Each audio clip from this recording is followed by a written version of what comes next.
नमस्कार दोस्तों, मैं ओम प्रकाश प्रजापति। आज हम आपको ट्रू मीडिया के कार्यक्रम एक मुलाकात में एक और ऐसी शख्सियत से रूबरू करा रहे हैं जो लोकसभा सचिवालय में संयुक्त निदेशक हैं, गीतकार हैं, गजलकार हैं और अन्य विधाओं में भी लिखते हैं। आप हैं श्री शिव कुमार बिलग्रामी जी। शिव कुमार बिलग्रामी जी, आपका ट्रू मीडिया के कार्यक्रम एक मुलाकात में स्वागत है।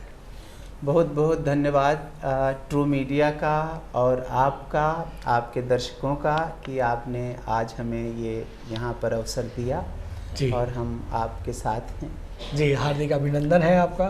हम प्रश्नों की ओर चलते हैं। शिव कुमार बिलग्रामी जी, पहला प्रश्न है कि आपका साहित्यिक क्षेत्र में आगमन कब और कैसे हुआ? साहित्यिक क्षेत्र में मैं बचपन से ही हमारे घर में जो वातावरण था, माहौल था जी, वो बहुत ही साहित्यिक और सांस्कृतिक अभिरुचि वाला था जी। मेरे पिताजी को रामचरितमानस और जो लोक संस्कृति से जुड़ी अन्य विधाएं थीं उनमें बहुत रुचि थी जी। वो अपने यहाँ के मुखिया थे तो वो तरह तरह के कार्यक्रम आयोजित करवाते रहते थे जी। तो उसमें हमारी शुरुआत से ही बड़ी रुचि थी और आगे चल कर के धीरे धीरे ये रुचि और विकसित हो गई जी।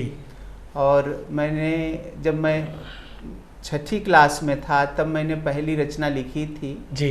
लेकिन उस रचना को कभी किसी को दिखाया नहीं, बड़ा संकोच रहा जी। और धीरे धीरे मैं जब लखनऊ आ गया पढ़ने के लिए, ग्रेजुएशन करने, पोस्ट ग्रेजुएशन जी, उसके बाद में मैंने विधिवत थोड़ा सा लिखना शुरू कर दिया था जी। लेकिन तब भी मैं गीत और मुक्तक लिखा करता था जी। गज़लें लिखने का हमारा ये सिलसिला 2012 से शुरू हुआ जी। जैसा कि आप जानते होंगे कि हमारे एक बहुत उस्ताद शायर रहे हैं स्वर्गीय श्री सर्वेश चंदौसवी साहब जी जी जी। उन्होंने मुझे गज़लों की ओर खींचा और उनकी मार्गदर्शन में हमें गज़लें लिखने का ये अवसर मिला जी। और तब से मेरी साहित्यिक यात्रा चल रही है जी जी। बहुत शुभकामनाएं आपको कि साहित्यिक और सांस्कृतिक क्षेत्र आपको घर के आंगन में मिला जी। और सर्वेश चंदौसवी जैसे आपको बड़े साहित्यकारों से, गजलकारों से गजल सीखने के लिए मिला जी जी। साहित्यिक क्षेत्र में आप अपना आदर्श किन्हें मानते हैं? जैसे दत्तात्रेय जी थे जी, तो उनके 24 गुरु थे, सांप भी, कौवा भी, कुत्ता भी।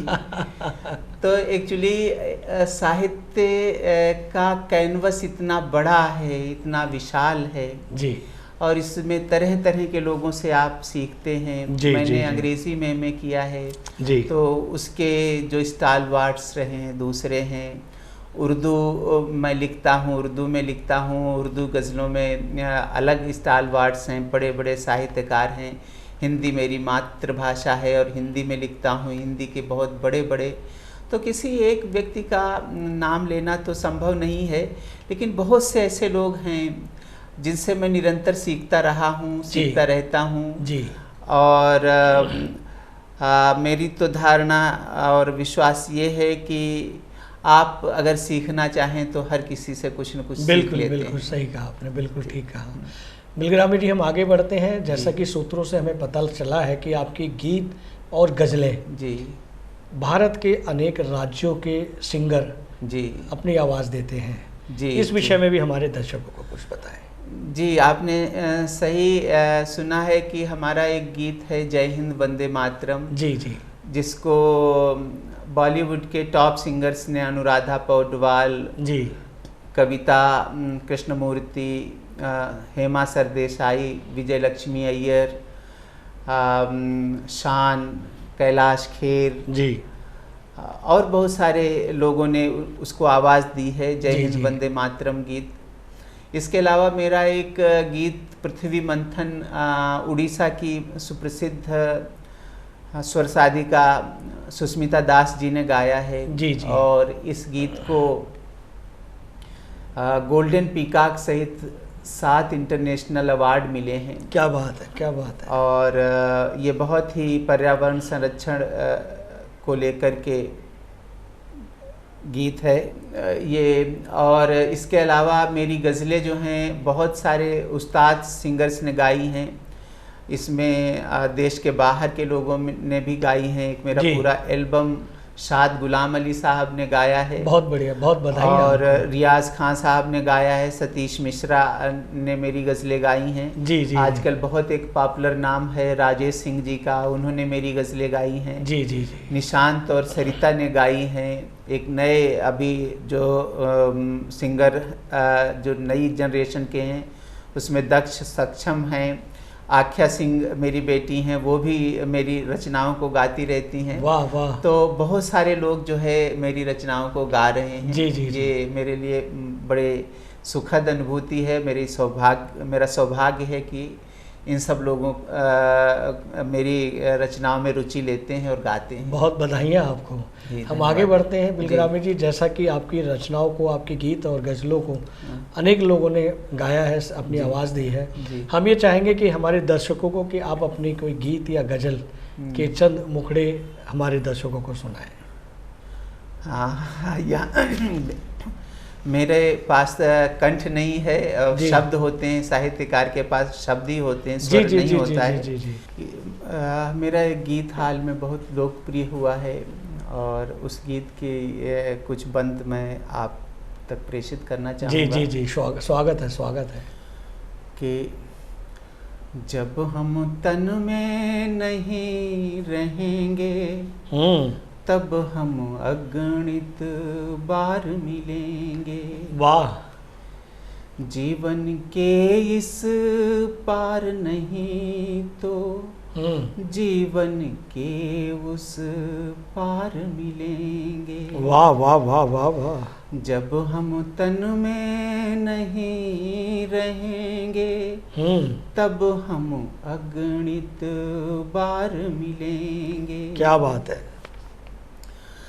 जहाँ चिताएं जले न जल्दी उस मरघट पर मिलने आना। क्या बात है।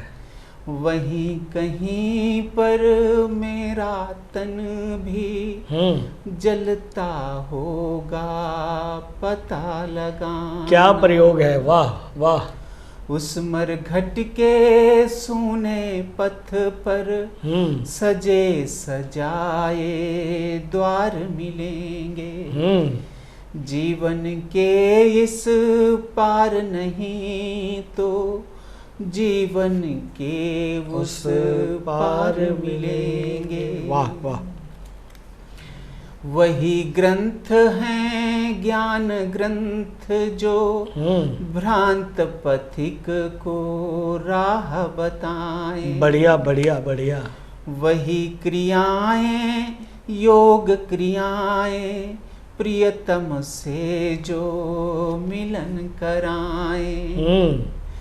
भटक न जाना चलते चलते तुम्हें कई संसार मिलेंगे। वाह वाह वाह वाह। जीवन के इस पार नहीं तो जीवन के उस पार मिलेंगे। वाह। जब हम तन में नहीं रहेंगे तब हम अगणित बार मिलेंगे। वाह वाह वाह वाह। तब हम अगणित बार मिलेंगे।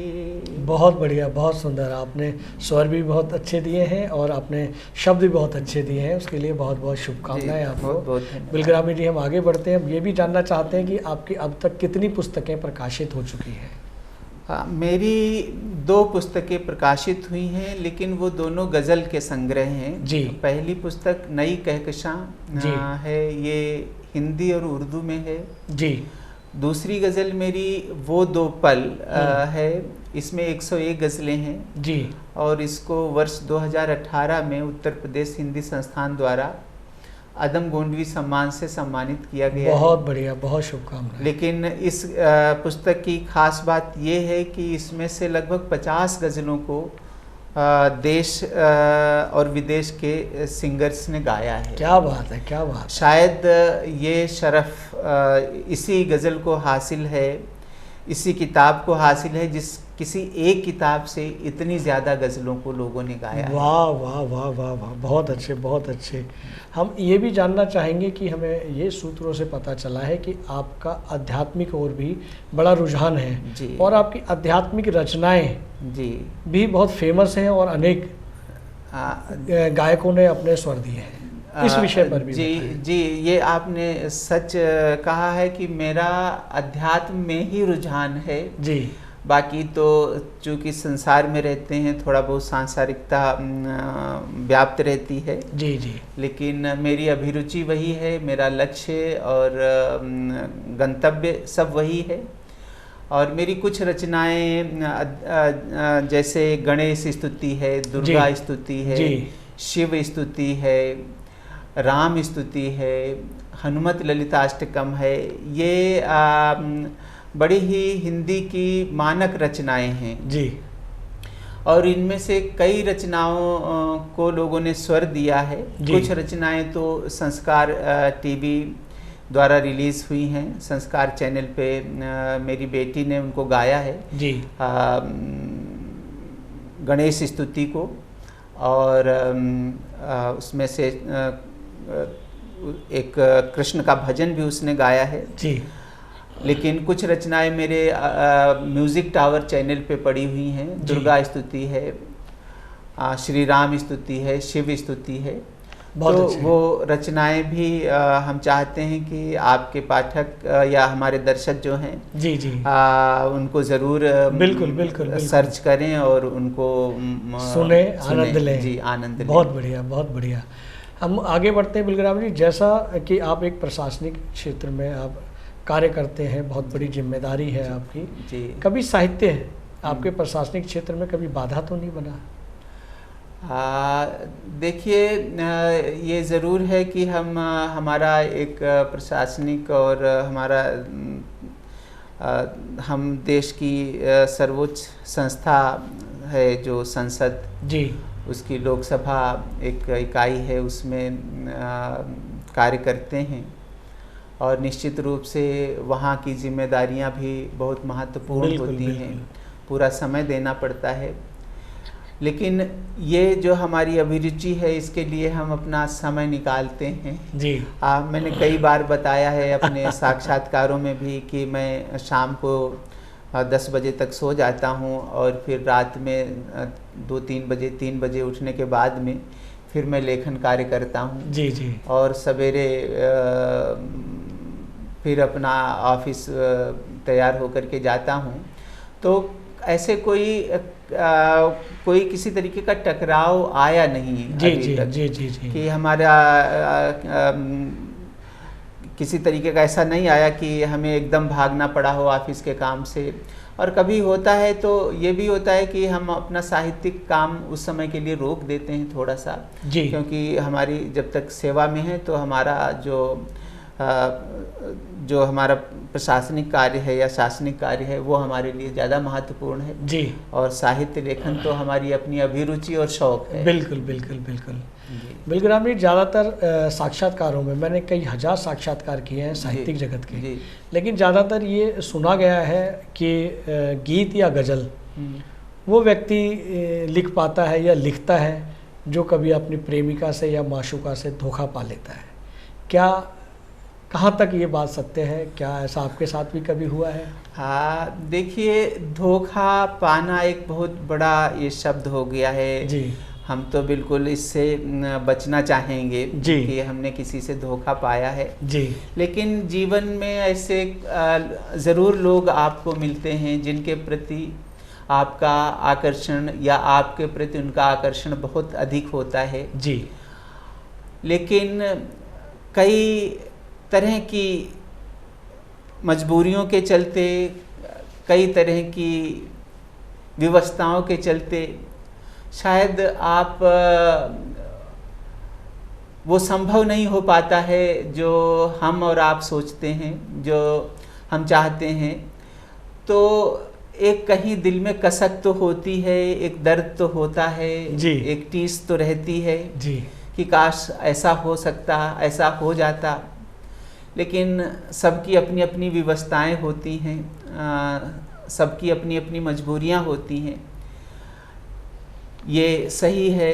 और शायद आपने ये बिल्कुल सच सुना है कि बहुत सारे लोगों के साथ में ऐसा होता है। ये अनुभव लोगों को बहुत होता है कि निदा फाजली साहब की एक गज़ल है कि किसी को मुकम्मल जहां नहीं मिलता, कभी किसी को मुकम्मल जहां नहीं मिलता, किसी को लेकिन हमारा किसी को आसमान नहीं जी मिलता। जी जी जी जी जी हमारा जो प्रश्न था वो आपके व्यक्तिगत तौर पर था। चलिए, आप बताना नहीं चाहते तो हम आगे बढ़ते हैं बिलग्रामी जी। चलते चलते एक और अंतिम प्रश्न हम आपसे चाहते हैं कि देश के युवा साहित्यकारों को क्या संदेश देना चाहते हैं? सोशल मीडिया के आने के बाद जी, लिखने वालों की, गाने वालों की संख्या में बेतहाशा वृद्धि हुई है जी। हर कोई और ये बहुत अच्छी बात है कि हर किसी में कोई न कोई इल्म है, कोई न कोई गुण है, और वो अपने गुण को लोगों के सामने जाहिर तौर पे लाना भी चाहता है और लाना भी चाहिए। जी जी जी। और सोशल मीडिया एक बड़ा अच्छा प्लेटफार्म है जिससे लोग आ भी रहे हैं।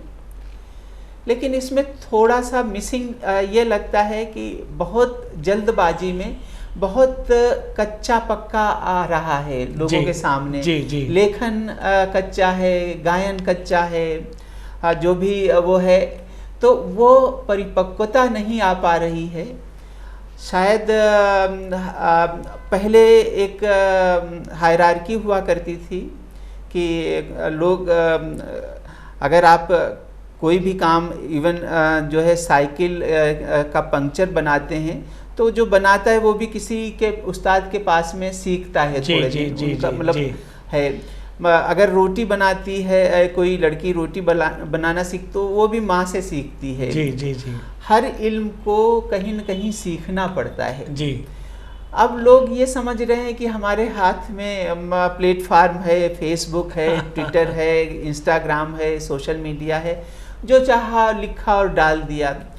तो इससे क्या हो रहा है कि उनका अपना ही, एक तो उनकी अपनी छवि बन नहीं पाती है जी।